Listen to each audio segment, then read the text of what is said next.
दोस्तों नमस्कार। एग्जाम का अंकश चैनल पे आपका स्वागत है। मैं हूं केदारनाथ मिश्रा। कैसे हैं आप लोग? ठीक ठाक है ना? दोस्तों जैसा कि आप लोग जानते हैं कि कल शाम को जो है आरओ परीक्षा के संबंध में लोक सेवा आयोग ने एक नई नोटिस जारी कर दी है। और अब आरओ की जो परीक्षा है वह 27 जुलाई 2025 को होना निर्धारित हुआ है। आयोग ने इसके लिए सूचना दे दी है। ठीक है, अब देखिए आयोग की लापरवाही है। पिछले वर्ष 2024 में 11-12 फरवरी को यह परीक्षा होनी थी, लेकिन बताइए कि अब यह परीक्षा जुलाई 2025 में होने वाली है। ठीक है, जबकि पुलिस की परीक्षा आरओ की परीक्षा के साथ ही कैंसिल हुई थी। पहले ही थोड़ा सा हुई थी, लेकिन दोनों आंदोलन लगभग एक साथ ही चला था और पुलिस की परीक्षा का फाइनल रिजल्ट आ गया। लेकिन आरओ की जो परीक्षा है उसका पहली बार अभी प्री होने के लिए एक नोटिस आई है। जब तक परीक्षा हो न जाए तब तक इसके बारे में कुछ कहा भी नहीं जा सकता। ठीक है, लेकिन फिर भी क्या कर सकते हैं हम लोगों ने। एक बात थोड़ा सा संतोषजनक है कि हम लोगों ने जिस चीज के लिए आंदोलन किया है कि one day one shift exam के लिए जो आंदोलन हुआ था, तो वह आंदोलन सफल हुआ और आयोग ने अपनी नोटिस में उत्तर प्रदेश के 75 जिलों में एक ही पाली में परीक्षा कराने का निर्णय लिया है।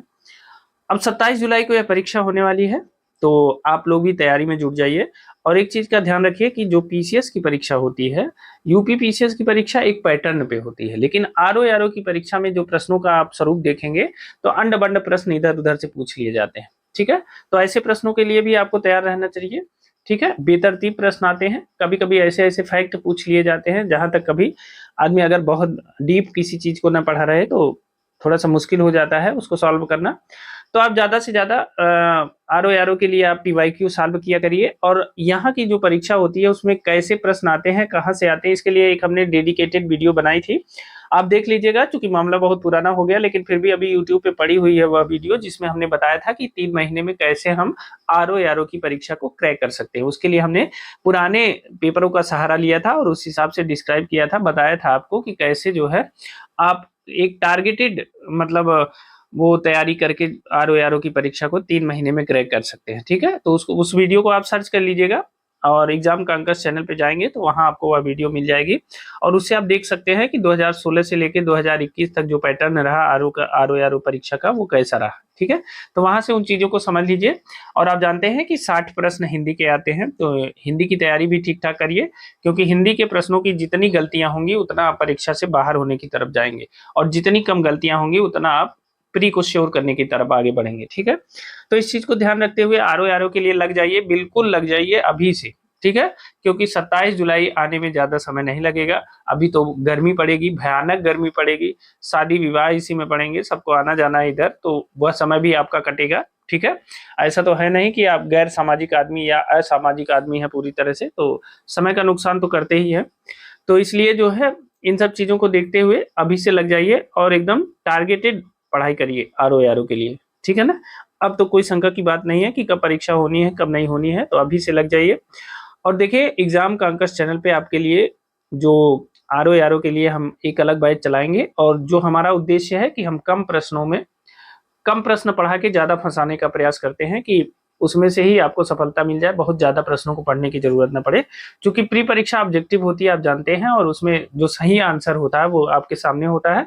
तो मेहनत करना आपका काम है, हमेशा भगवान के भरोसे नहीं बैठना चाहिए। तो ज्यादा से ज्यादा आप मेहनत करिए और आरओ के लिए जितना हो सके उतना आप पीवाईक्यू सॉल्व करिए। और कुछ जो है जो ऐसे पोर्शन है जहां से जरूर प्रश्न आते हैं, जैसे जियोग्राफी हो गई, साइंस हो गई, इन चीजों को बेहतर तरीके से तैयार कर लीजिए। हिस्ट्री हो गई, जैसे यहाँ से भी ज्यादा प्रश्न आते हैं तो इसे भी तैयार करिए। ठीक है, बाकी जो भी सहयोग होगा एग्जाम का अंकश चैनल पे आपको मुफ्त में उपलब्ध कराया जाएगा, और जितना भी संभव हो सकेगा हम प्रयास करेंगे कि आपको ज्यादा से ज्यादा पीवाईक्यू सॉल्व करा दें और जहां से प्रश्न आते हैं उस सारे पोर्शन को आपको पढ़ा दें। ठीक है ना, अब चलिए आज की वीडियो पे लौटते हैं। आज देखिए है 20 मार्च, और आप जानते हैं कि यह समय हमारी डेली करंट अफेयर्स की वीडियो का है।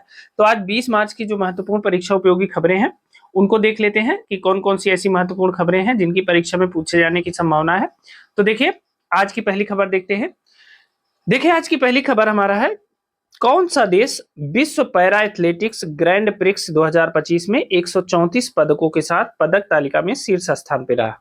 तो आपको बताना है कि विश्व पैरा एथलेटिक्स ग्रैंड प्रिक्स 2025 में 134 पदकों के साथ पदक तालिका में शीर्ष स्थान पर रहने वाले देश का नाम आपको बताना है।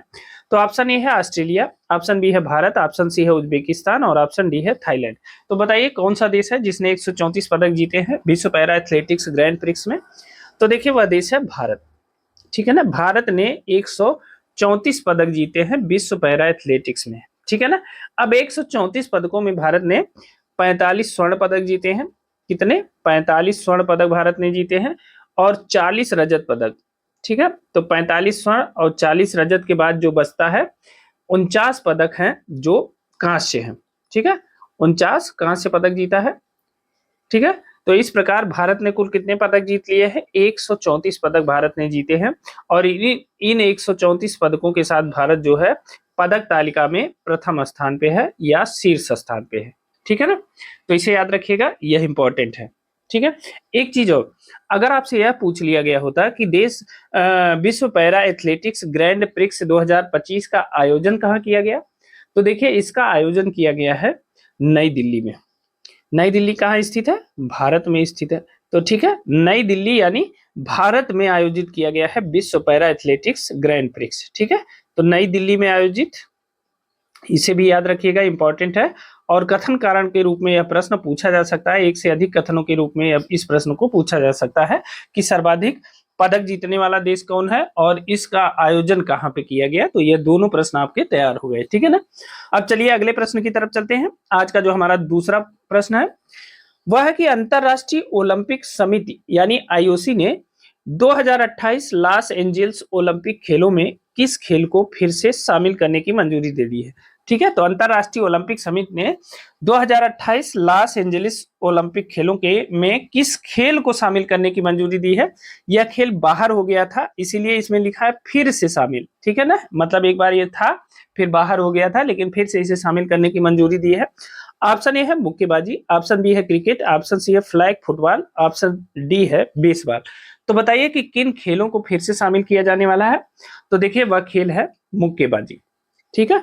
मुक्केबाजी को अंतरराष्ट्रीय ओलंपिक समिति ने 2028 में होने वाले ओलंपिक खेलों में फिर से शामिल करने के लिए मंजूरी प्रदान कर दी है।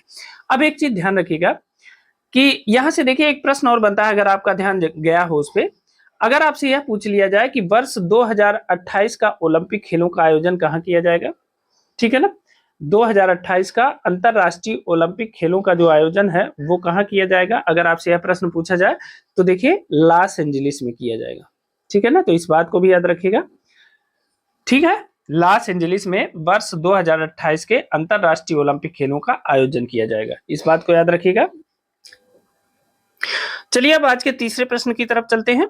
देखिए आज का हमारा तीसरा प्रश्न है, हाल ही में किस देश में आपातकाल की घोषणा की गई है। आपको बताना है कि हाल ही में किस देश में आपातकाल की घोषणा की गई है।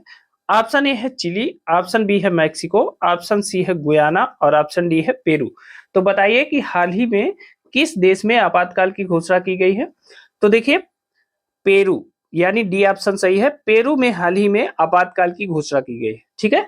लेकिन आपको यह जानकर हैरानी होगी कि जो पेरू में आपातकाल की घोषणा की गई है वह एक गायक की हत्या के बाद की गई है, ठीक है ना। एक गायक की हत्या हो गई है पेरू में, लोकप्रिय गायक कह सकते हैं, लोकप्रिय गायक की हत्या हो गई। उसके बाद जो है पेरू की राजधानी लीमा में स्थिति नियंत्रण से बाहर होते देखकर वहां के जो राष्ट्रपति हैं, पेरू के राष्ट्रपति कौन से हैं, दीना बलुआर्टे, ठीक है। कौन है, दीना बलुआर्टे। उन्होंने देश में आपातकाल की घोषणा कर दी है और आपातकाल कितने दिनों तक चलेगा, यह 30 दिनों यानी 1 महीने तक आपातकाल जारी रहेगा पेरू में, ठीक है ना। अब एक चीज और जान लीजिए कि जो गायक हैं जिनकी वहां पे हत्या हुई और जिनके लिए भीड़ सड़कों पे उतरी और देश में इमरजेंसी लगानी पड़ी, तो उनका नाम जानना आवश्यक है क्योंकि उनके बारे में पूछा जा सकता है। तो देखिए वहां एक बैंड है, उस बैंड का नाम मैं आपको बता देता हूं, उनका एक खुद का बैंड है और उस बैंड का नाम है हारमोनिया 10, ठीक है। हारमोनिया 10 जो है एक बैंड है, हारमोनिया 10, ठीक है। हारमोनिया 10 और इसके प्रमुख गायक थे एक, उनका नाम था पाल फ्लोरेंस। क्या नाम था, पाल फ्लोरेंस या फ्लोरेंस आप कह सकते हैं, पाल फ्लोरेस, ये आर्मेनिया 10 बैंड के प्रमुख गायक थे। ठीक है, तो इनकी हत्या कर दी गई और इनकी हत्या के विरोध में जो है लोग सड़कों पे उतर आया और पेरू की राजधानी लीमा में स्थिति कंट्रोल से बाहर हो गई। उसके बाद वहां के राष्ट्रपति दीना बलुआर्टे ने इन्हें यहाँ पर इमरजेंसी लगाने की घोषणा कर दी और अगले 30 दिनों तक जो है इस बलुआर्टे है, दीना मत समझिएगा, डीना बलुआर्टे है, और अगले 30 दिनों तक वहां पे यह इमरजेंसी लगी रहेगी। तो एक गायक की हत्या को लेकर हुए बवाल के कारण जो है पेरू में इमरजेंसी घोषित की गई है, इस बात को याद रखिएगा। ठीक है ना, अगला देख लेते हैं। आज का हमारा चौथा प्रश्न है, हाल ही में शहरी कार्गो सेवा शुरू करने वाली पहली मेट्रो रेल कारपोरेशन कौन बनी है? क्या है? शहरी कार्गो सेवा शुरू करने वाली। ठीक है ना, अभी तक तो आप जानते थे कि जो मेट्रो रेल है वो केवल सवारियां ढोती है, लेकिन पहली बार शहरी कार्गो सेवा मतलब अब माल ढुलाई का सामान भी माल ढुलाई भी रेलवे मेट्रो रेल के माध्यम से किया जाएगा। तो शहरी कार्गो सेवा शुरू करने वाली पहली मेट्रो रेल कारपोरेशन कौन बनी है, यह आपको बताना है। तो ऑप्शन ए है नई दिल्ली, ऑप्शन बी है कोलकाता, ऑप्शन सी है लखनऊ और ऑप्शन डी है बेंगलुरु। तो जल्दी से अपने आंसर हमें दीजिए कि कौन सी मेट्रो रेल ऐसी है जिसने शहरी कार्गो सेवा शुरू करने की योजना बनाई है। ठीक है ना, तो बताइए। देखिए, यह दिल्ली मेट्रो रेल है। ठीक है, नई दिल्ली मेट्रो रेल कारपोरेशन जो है इसने शहरी कार्गो सेवा शुरू किया है। ठीक है ना, अब देखिए एक चीज और ध्यान दीजिएगा कि अभी तक केवल यात्री यात्रा करते थे मेट्रो से, लेकिन अब जो है सामान ढुलाई का भी काम मेट्रो रेल के माध्यम से होगा। ठीक है ना, और जो मेट्रो रेल नेटवर्क है भारत में वह किस स्थान पे है? वह तीसरे स्थान पे है। ठीक है, भारत में जो मेट्रो रेल नेटवर्क है वह तीसरे स्थान पे है, यह भी ध्यान रखिएगा। ठीक है, चलिए अब आज के पांचवें प्रश्न की तरफ चलते हैं। आज का जो हमारा पांचवा प्रश्न है वह है कि सिक्किम की प्रेम सिंह तमांग सरकार ने राज्य में प्रवेश करने वाले पर्यटकों के लिए कितने रुपए का प्रवेश शुल्क लगा दिया है? आपको बताना है कि सिक्किम की जो तमांग सरकार है उसने राज्य में जो उसके राज्य में पर्यटक आते हैं उन पर्यटकों के प्रवेश के लिए एक शुल्क लगाया है और आपको बताना है कि वह कितना शुल्क लगाया है। ठीक है ना, तो सिक्किम की सरकार ने किसी भी पर्यटक को प्रदेश में प्रवेश के लिए कितने रुपए का शुल्क लगाया है? ऑप्शन ए है 20 रुपए, ऑप्शन बी है 50 रुपए, ऑप्शन सी है 100 रुपए और ऑप्शन डी है 150 रुपए। तो जल्दी से अपने आंसर हमें कमेंट करके बताइए कि कितना शुल्क लगाया गया है सिक्किम की सरकार के द्वारा। अब देखिए इसका जो सही आंसर है वह है 50 रुपए। ठीक है ना, यानी सिक्किम की जो सरकार है उसने जो राज्य में उसके पर्यटक आएंगे उनके लिए प्रवेश शुल्क लगा दिया है 50 रुपए का। ठीक है ना, अब देखिए वहां का एक नियम है पर्यटक व्यापार पंजीकरण नियम। कौन सा है? पर्यटक पर्यटक व्यापार पंजीकरण नियम। ठीक है, सिक्किम पर्यटक व्यापार पंजीकरण नियम, इसे ऐसे लिख सकते हैं। याद रखना चाहिए आखिर किसके तहत यह पैसा लगाया गया है, शुल्क लगाया गया है? सिक्किम पर्यटक व्यापार पंजीकरण नियम 2025। ठीक है, पंजीकरण नियम 2025। इसके तहत सिक्किम सरकार ने राज्य में प्रवेश करने वाले पर्यटकों पर 50 रुपए का प्रवेश शुल्क लगाया है, इस बात को याद रखिएगा। ठीक है, और इस नियम को भी याद रखिएगा किसके तहत लगाया है। ठीक है, तो बी ऑप्शन सही है। अब चलिए आज के छठे प्रश्न की तरफ चलते हैं। आज का जो हमारा छठा प्रश्न है वह है स्टुअर्ट यंग किस देश के नए प्रधानमंत्री के रूप में शपथ लेंगे? क्या नाम है इनका? Stuart young. ठीक है, किस देश के नए प्रधानमंत्री बनने वाले हैं आपको यह बताना है। तो ऑप्शन ए है सूरीनाम, ऑप्शन बी है त्रिनिदाद और टोबैगो, ऑप्शन सी है जर्मनी और ऑप्शन डी है फ्रांस। तो बताइए कि स्टुअर्ट यंग जो है ये कहाँ के प्रधानमंत्री बनने वाले हैं? तो देखिए स्टुअर्ट यंग त्रिनिदाद और टोबैगो के नए प्रधानमंत्री बनने वाले हैं। ठीक है, जल्दी ही ये शपथ लेंगे। और आप जानते हैं कि जो त्रिनिदाद और टोबैगो है ये कहाँ स्थित है? यह कैरिबियन सागर में स्थित एक द्वीपीय देश है। कहाँ स्थित है? कैरिबियन सागर में है और कैरिबियन सागर में स्थित एक द्वीपीय देश है। ठीक है, त्रिनिदाद और टोबैगो। ठीक है, तो ध्यान रखिएगा कि यहाँ के जो है नए प्रधानमंत्री स्टुअर्ट यंग बनने वाले हैं। अच्छा एक चीज बताइए कि त्रिनिदाद और टोबैगो की जो राजधानी है वो क्या है? अक्सर पूछ लेता है। तो ये राजधानी है पोर्ट ऑफ स्पेन। यहाँ की राजधानी क्या है?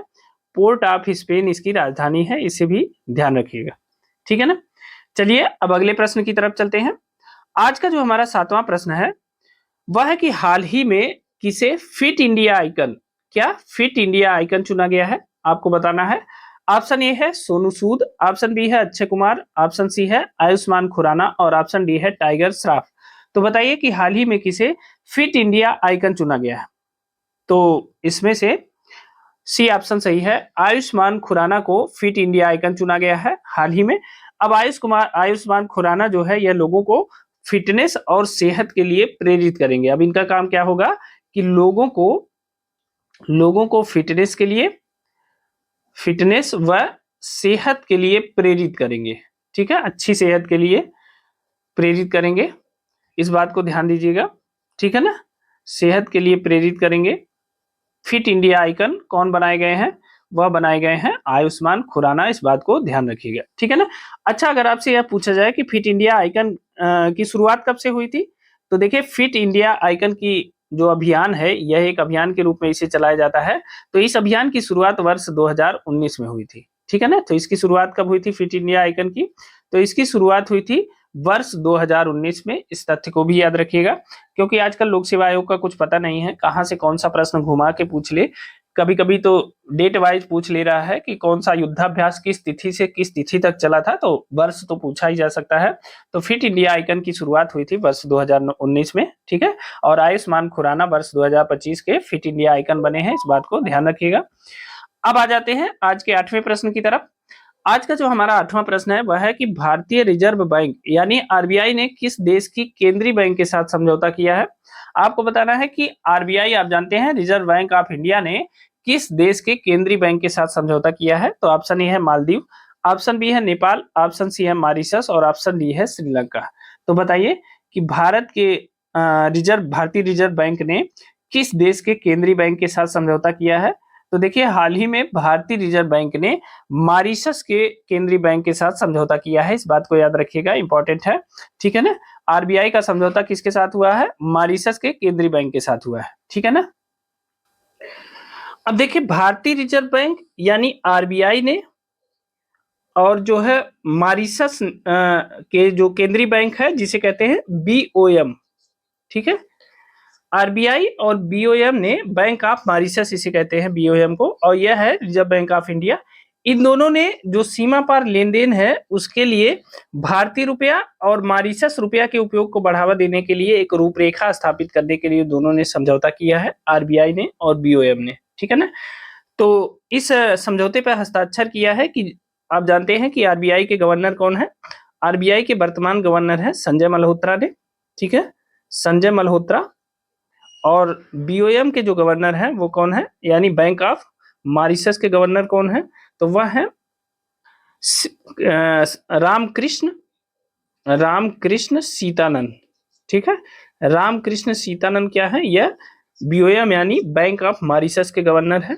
और इन दोनों ने एक समझौता पत्र पे हस्ताक्षर किया है। इसके द्वारा क्या होगा कि जो व्यापार में रुपए का जो लेन देन है, भारतीय रुपया और मॉरिशस के रुपए के उपयोग को बढ़ावा मिलेगा। ठीक है, तो इसे याद रखिएगा। इसीलिए भारतीय रिजर्व बैंक और बैंक ऑफ मॉरिशस के साथ जो है समझौता हुआ है, इस बात को ध्यान रखिएगा। सी ऑप्शन सही है। ठीक है, अब अगला देखते हैं। आज का जो हमारा 9वां प्रश्न है वह है कि किस देश में कबड्डी विश्व कप 2025 का आयोजन किया गया। आपको बताना है कि इनमें से किस देश में कबड्डी विश्व कप 2025 का आयोजन किया गया। तो ऑप्शन ए है भारत, ऑप्शन बी है इंडोनेशिया, ऑप्शन सी है इंग्लैंड और ऑप्शन डी है इनमें से कोई नहीं। तो कबड्डी विश्व कप 2025 का आयोजन कहाँ पे किया गया, तो देखिए इंग्लैंड में किया गया। ठीक है, कबड्डी विश्व कप 2025 का जो आयोजन है वह कहाँ पे किया गया है, तो वह जो है इंग्लैंड में किया गया है, इस बात को ध्यान रखिएगा।